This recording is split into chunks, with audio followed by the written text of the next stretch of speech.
before I get into this video, I want to preface it with this. So I'm about to look at a honey badger that I got a hold of. And in the spirit of low budget shooting, the honey badger is definitely not a low budget firearm by any means.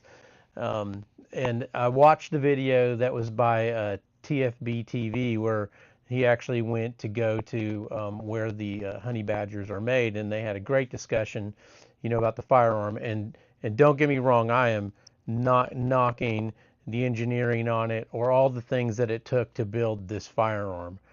What I am looking at is, as a person who works on firearms, you know, there's some things that I always say simplicity carried to the extreme becomes elegance. I got that out of a Reader's Digest by an anonymous writer.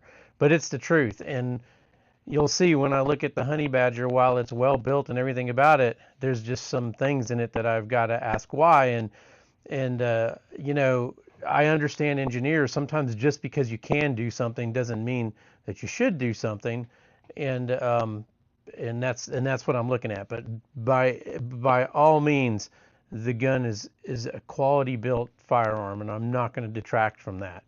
And if you've got a lot of money and you can afford it, and you want something that's precision built with a bunch of one-off parts that you probably have to get from Honey Badger, then by all means, this is the firearm for you.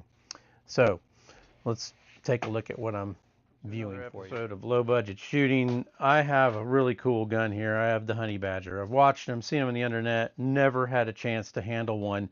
It's kind of funny. They got this box and they show the this blunderbuss with a collapsible stock or fold over stock. That's kind of funny with 1500, 1600 technology. And then they got a little thing on here on the side, innovate, which I think innovation is a good thing. Although sometimes it can mean complicating an already good thing. And let me give you an example of this. So really, this is just my first kind of looks at this gun. Like we got this little, what I have a feeling, and I have not dismantled it, so forgive me. This is just kind of a first review, but I imagine you loosen that up, and this is how you would get the forearm piece off. And then I notice inside here, and this is a really short barrel with a suppressor. This is actually an SBR. There's something in here. I don't know if it's an adjustable gas block. This looks like it's probably an adjustable gas block on here. But I mean, it's just something extra in there, and I don't know. I haven't got into it yet. One thing right away, super light. Way light. I haven't weighed it, but I'll put the numbers up on the weight. I love the collapsible stock on it. That is pretty cool. But here's the interesting part. I have opened it, and I'm going to do it now for you. When you pull the pin just like a regular AR-15, what happens is this buffer spring kind of pops out that you got to pull out, and then this piece comes out of here. Now, when I first did this, I was like, oh, okay, that's kind of interesting. That might allow for a shorter buffer tube on it.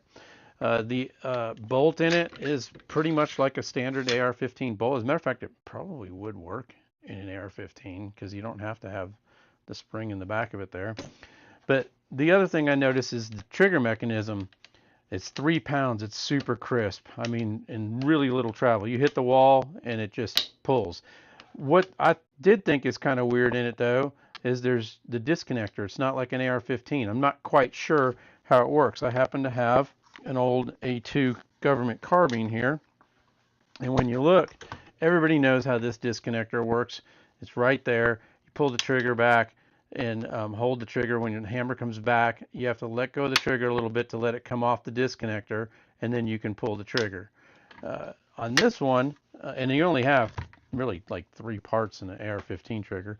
On this, there's some kind of a linkage in here, and I'm not sure how it works. So we pull the trigger, gun goes boom, you're holding the trigger, it comes back. Now, when I let go, it's not like an AR where the hammer goes forward. You just let go. I don't know what reset, but something did. I haven't really looked into it,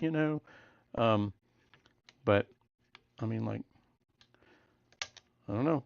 It's interesting when you let go. No reset. Smooth trigger. But once again, it's innovative. You know, in my brain, you put more stuff in something, you get it more complicated, it's more things that can go wrong. Now, back to getting it back together again.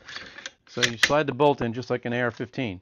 This is kind of a pain in your butt. So you can put this spring in here and you can feed this tube all the way back in, and you can push it back in here and maybe get a screwdriver or something and try to get that to close.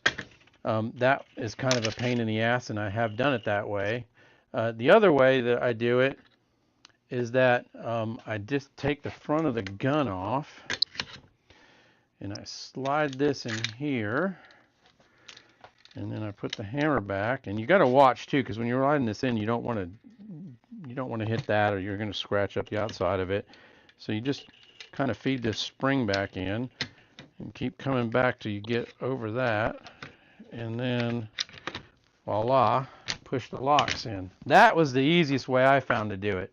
But gosh, an AR-15 is so much easier. I mean, if you pull the bolt out, you know, you pull the bolt out and you put the bolt back in, and you just shut the gun, and it's easy.